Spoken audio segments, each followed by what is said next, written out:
This is edge grain rock maple. And moving right along here, this one here is end grain rock maple. They're both really, really nice. And you can select these based upon size, thickness, dimensions, weight, movability,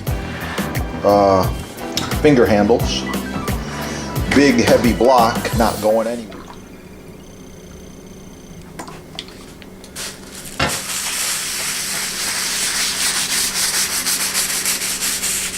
Oh yeah, looks good.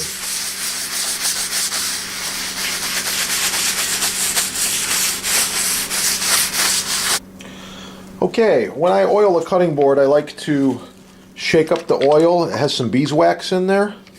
And just give it a squeeze like this, circular motion.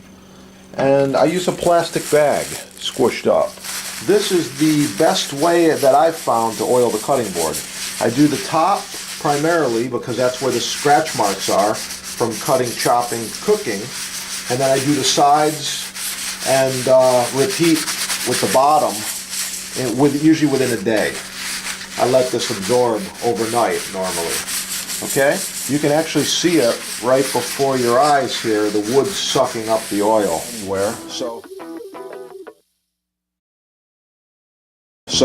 check it out. Support your sponsor right there. Have a wonderful day.